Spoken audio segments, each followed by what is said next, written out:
সকলের প্রিয় দুর্গাপুজোটা আসবে আসবেই যেন ঠিক আছে, চলে আসলে কোথা থেকে যে 3-4টে দিন কেটে যাবে বুঝতেই পারা যায় না। আবারও হাজারো বিষাদের মধ্যে দিয়ে একটা বছরের অপেক্ষা। আবার দুর্গা ঠাকুর জলে পড়ার সাথে সাথে বিজয়ের পর্বটাও শুরু হয়ে যায়, আর তখন ঘরে ঘরে কিন্তু মিষ্টি মুখের পালা।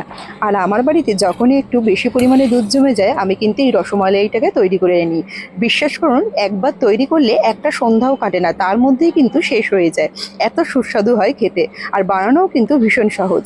এখানে 1 লিটার মতন দুধ নিয়েছি, দুধটাকে 3 চামচ ভিনিগার আর জল দিয়ে দুধ থেকে ছানাটা কাটিয়ে নিয়েছি। এবার একটা সুতির মলমল কাপড়ের সাহায্যে ছানার জলটাকে আলাদা করে নিচ্ছি। যেহেতু ছানা কাটানোর জন্য এখানে ভিনিগার ব্যবহার করেছি, ভিনিগারের একটা গন্ধ কিন্তু ছানার মধ্যে রয়েছে, ওই জন্য একটু ভালো পরিষ্কার জল দিয়ে ছানাটাকে খুব ভালো করে ধুয়ে নিয়ে কাপড় সমেত ছানাটাকে ছাঁকনির ওপর রেখে মোটামুটি ঘন্টাখানিকের জন্য জল ঝরাতে দিয়ে দিয়েছিলাম।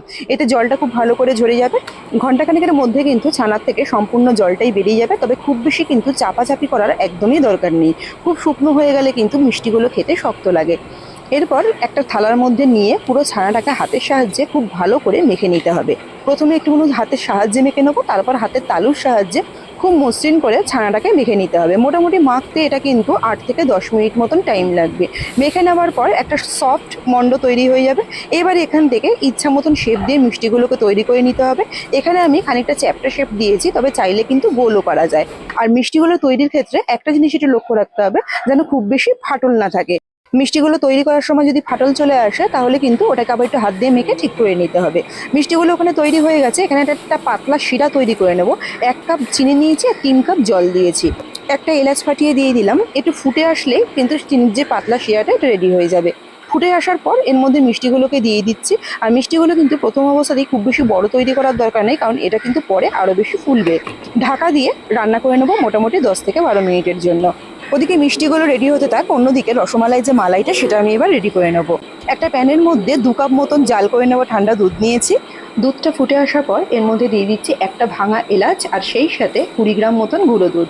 খুব ভালো করে গুঁড়ো দুধটাকে দুধের সাথে মিশিয়ে নিয়ে এর মধ্যে দিয়ে দিয়েছি 2 চামচ চিনি। রসমালাইয়ের যে মালাইটা তাতে কিন্তু খুব বেশি মিষ্টির দরকার লাগে না, আর মিষ্টিটা অলরেডি আমি চিনি দিয়েই তৈরি করছি, তাই কিন্তু খুব বেশি মিষ্টি আর এই মালাইয়ের মধ্যে দরকার পড়বে না। সব কিছু খুব ভালো করে ফুটে গেলেই কিন্তু মালাইটা রেডি। আর রসমালাইয়ের জন্য এই যে মালাইটা খুব বেশি গাঢ় করারও কিন্তু কোনো দরকার নেই, তাতে কিন্তু মিষ্টির ভেতরে মালাইটা ঢুকবে না। যাতে একটু দেখতে ভালো হয়, একটু ফুড কালার ব্যবহার করেছি এখানে হলুদ রঙের। চাইলে কিন্তু এখানে কেশরও ব্যবহার করা যেতে পারে। আমার হাতের কাছে কেশরটা ছিল না, তাই আমি এখানে হলুদ রঙটা ব্যবহার করেছি। সব কিছু উপকরণ দিয়ে দেওয়ার পর দুধটা ফুটে গেলেই কিন্তু এখানে রসমালাইয়ের যে মালাইটা একদম রেডি। অন্যদিকে মিষ্টিগুলোও কিন্তু প্রায় 8 থেকে 10 মিনিট মতন ফুটিয়ে নিয়েছি। আর মিষ্টিগুলোর সাইজগুলো দেখুন একদম ডবল হয়ে গেছে, যেরকম সাইজের ছিল তার থেকে। সেই সাথে মিষ্টিগুলো কিন্তু একদম রেডি হয়ে গেছে। আর মিষ্টিগুলো তৈরির ক্ষেত্রে আমি কিন্তু কোনো উল্টে পাল্টে দিইনি, এর আগে রসে ফুটেই কিন্তু মিষ্টিগুলো এরকম সাইজে ডাবল হয়ে গেছে। এইবার এই রস থেকে তুলে নিয়ে যথাসম্ভব রসটাকে একটুখানি চেপে নিয়ে এবার আমি এই মালাইয়ের মধ্যে দিয়ে এটাকে ফুটিয়ে নেব মোটামুটি মিনিট খানেকের জন্য, খুব বেশি সময়ের জন্য কিন্তু না।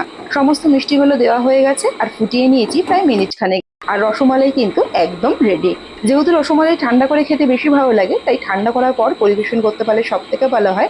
তবে আমার ঘরে কিন্তু এটা ঠান্ডা হওয়া পর্যন্ত ওয়েট হয় না, এর টেস্টটা এতটাই সুন্দর হয়।